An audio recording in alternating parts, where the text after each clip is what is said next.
Etong si Harry Roque, mga kababayan, sobrang galit po dito sa administrasyon ni Pangulong Bongbong Marcos. Alam naman natin na dito na booking ang kanilang mga kalokohan at sinasabi nito na wala daw katotohanan ang mga binibintang sa kanya. Pero siya naman po, mga kababayan, ito nagtatago at nandoon sa ibang bansa.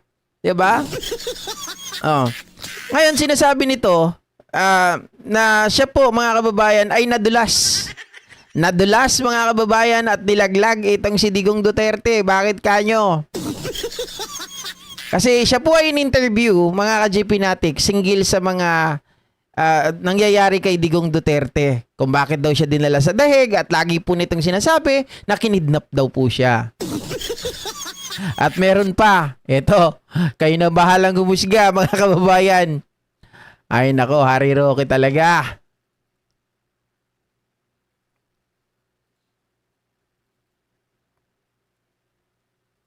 Pero yung panawagan nyo po dun sa November 30, is it a move against the administration or dun sa anti-corruption po? Hoy, may mangyayari pala, mga kababayan, November 30th, malawakang rally. Panawagan na naman ng mga DDS. Marcos resign. Pero hindi ba tuloy-tuloy? Sabay-sabay na po yan, no? Dahil alam naman natin ang korupsyon ay nangyari sa administrasyon ni Marcos Jr. At alam din natin na si Marcos Jr. ang nangidnap, no? At nagpadala dito kay Tatay Digong. Alam nyo, masakit doon sa desisyon, parang sinumbatan pa tayo ng ICC na kung walang jurisdiction ang ICC, bakit ang gobyerno nyo nagpadala pa dito kay Tatay Digong? Yan pong napakalaking kasalanan ng Marcos administration. Dahil kung hindi nila kinidnap si Tatay Digong papunta rito sa ICC, posibleng nagkaroon pa ng pag-asa even during the pre-trial chamber yung motion to dismiss, no? Dahil nung unang dininig ito ng ICC, nung ang issue ay dapat ba magtuloy ang preliminary investigation sa appellate tribunal, no? 2 sa 5 judges ang nagsabi na wala kang jurisdiction ang hukuman. Pero dahil sa ginawa ni Marcos, mukhang naging unanimous yung mga maestrado na dahil voluntaryong kinidnap at sinurrender ng Marcos administration si Tatay Digong, kinikilala ng Pilipinas ang jurisdiction na ICC. Ay, wait, mga kababayan. Pero yung Ito pala yun. Nalagpasan ko si Harry Roque kasi nagbabasa ako dito sa inyo. Ito. Panawagan nyo po dun sa November 30, is it a move against the administration or dun sa anti-corruption po? Sabay-sabay na po yan, no? Dahil alam naman natin ang korupsyon ay nangyari sa administrasyon ni Ay, sabi niya, mga kababayan, nagtatanong sa kanya yung anchor hinggil sa mangyayaring rally sa November 30th. Mga ka-JP Natics, at sinasabi ito daw ba ay panawagan sa pagpapatanggal kay Pangulo or sa anti-corruption lang? Sabi niya ganon. Sabay-sabay na po kasi alam naman natin na ang korupsyon ay nagsimula sa panahon ni Tatay D.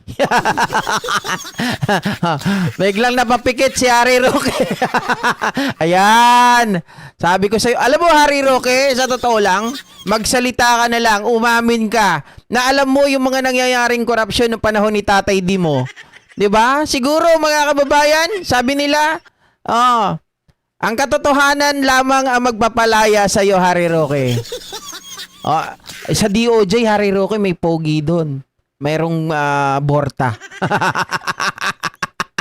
Mga kababayan. Sabay-sabay na po yan, no? Dahil alam naman natin ang korupsyon ay nangyari sa administrasyon ni alam naman po natin ang korupsyon ay nangyari sa administrasyon ni Tatay Digong. Huli, mga kababayan, palagay ko kung bakit nasasabi yan ni Roque, hindi yan basta-basta slip of the tongue. Okay? Hindi yan basta-basta slip of the tongue. Alam niya na may nangyayaring korupsyon ng panahon na yon. And he even mentioned by, mga kababayan, dito by the former President Rodrigo Roa Duterte, na talagang talamak ang korupsyon dyan sa DPWH at sa kung saan pa. 'Di ba? Maging, alam naman natin, yung sa Parmali, yan nangyari dyan. Maging doon sa COVID, mga kababayan, ay talagang grabe din ang korupsyon na yan.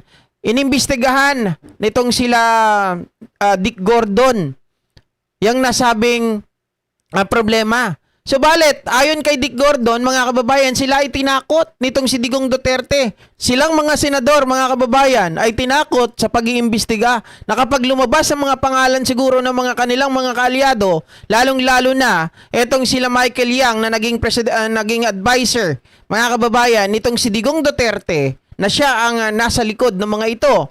Maging yung mga tawag dito, yung mga anomalya hinggil po dyan sa mga droga, dyan sa custom at kung saan-saan pa. 'Di ba? Kaya nga po hindi itong si Gordon parang natameme, parang napipi nung siya po ay chairman ng Blue Ribbon. Wala po siyang nagawa. Kaya malamang alam din ni Roque yan kasi mga kababayan doon pa lang sa Pogo eh. Sa Pogo magtataka ka yung kita ng isang taon, 6 na taon rather, ni Digong Duterte, mga kababayan, kita lamang ng 1 taon ng administrasyon ni Pangulong Bongbong Marcos. So ngayon, ang tanong mo dyan, saan napupunta ang pera? 'Di ba? Di sa bulsa, wala nang iba. Kasi nga, sabi ni Harry Roque, alam nyo, huwag niyong pinakikialaman yung Pogo. Kasi yung Pogo, malaking katulungan yan sa administrasyon ni Pangulong Duterte, sabi niya gano'n. 'Di ba mga ka-GP Natics? Yan ang sabi ni Harry Roque. Malaking tulong daw 'yan. Tulong para sa sariling bulsa, hindi pala sa gobyerno. Diyos ko. Natatawa na lang ako dito eh. Ito mga to, sabi ko nga po, ulitin ko lang hindi po ito basta slip of the tongue na ginawa or nasabi ni Harry Roque na ang korupsyon ay nagsimula sa panahon ni Tatay D dahil ito naman talaga ang katotohanan. Maging ang mga diskaya ay nagsabi po 2016. Subalit datapwat, pinigilan ng mga diskaya na magsalita at ginawa lang, kailangan daw, mga kababayan, yung ang tawag dito, yung salaysay ng mga diskaya ay kailangan magmula lang sa 2022 onwards. July 2022 onwards, mga kababayan. So, wala na. Pag ganun ang nangyari, you already dictated kung ano ang ilalagay ng mga diskaya sa kanila pong statement. 'Di ba? Doon pa lang may tinatago ka na. Bakit kailangan mong pigilan? Bakit kailangan mo i-command sila na dapat just focus on July 2022 onwards? Bakit ayaw mo isama yung 2026? 2026, sorry. 2016. 'Di ba? Bakit ayaw mong isama yon? May tinatago ka ba? Kasi, mga ka-GP Natics, kapag ikaw ay may naglagay ng certain period, 'di ba? Ng haba lang, ng length, or diyan ka lang mag-focus sa 2022 onwards. Tapos ayaw mong balikan 'yon despite the fact that the former president admitted, mga kababayan, yung corruption ay malala nun. Ibig sabihin, ayaw mong balikan at meron kang pinagtatakpan. Oh. 'Di ba?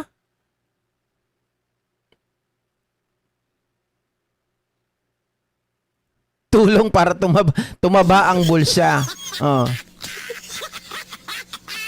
Yan, marami ng slip of the tongue ang ginagawa nitong si Harry Roque, mga kababayan. Sayang nga, wala na sa akin yun yung video na yun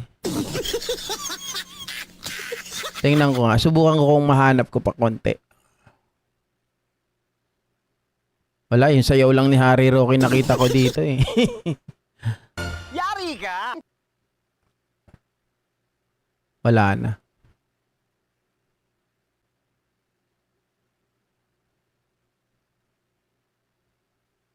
Oo, wala na. Nabura ko na nga talaga.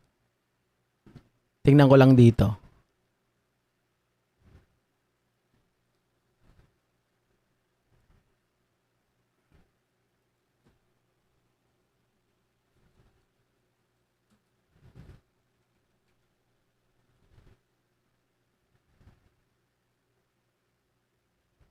Wala na talaga mga mga kababayan. Hindi ko maparinig sa inyo sa nag-request, sorry.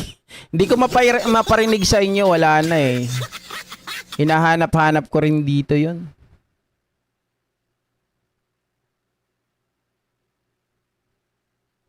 Maliit lang kasi yung space ng PC ko kaya binubura ko din kapag na-content ko na. Pero yung iba nakakalimutan kong burahin kaya nandito pa rin. Ayan, wala na, nabura ko na talaga siya. Pero mahanap nyo yan sa FB siguro.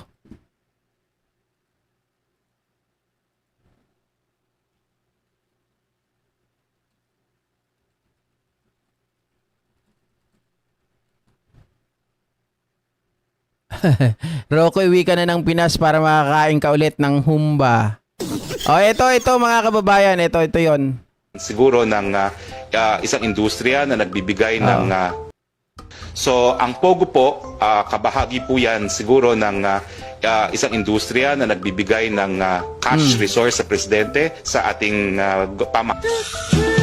Nagbibigay ng cash resource sa ating presidente. 'Di ba? Slip of the tongue ulit yan, mga GP natin. So, ibig sabihin, hindi lang talaga isang beses na laging nadudulas itong si Harry Roque. Alam nyo ba?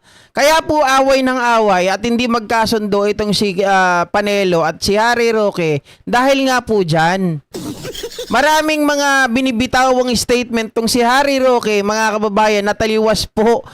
Kumbaga, parang dahil nga nadudulas, hinuhulog nito yung sarili niyang amo.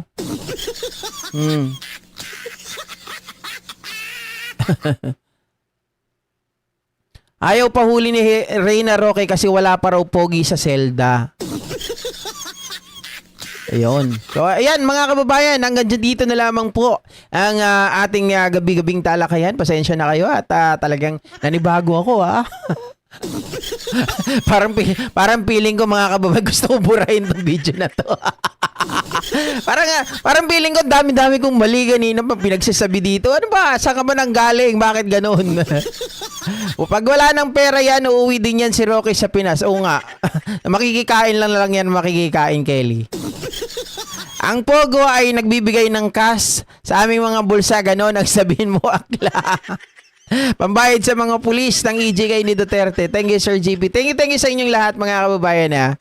Good more night sa ating lahat, mga ka-GP Natics. At talagang sobrang na-miss ko kayo. Kaya lang, alam niyo, sabi ko kanina, natagalan ako, kaya ko konti lang yung naipakita ko. Inayos ko pa tong PC. Nawawala ako, nawawala yung sound.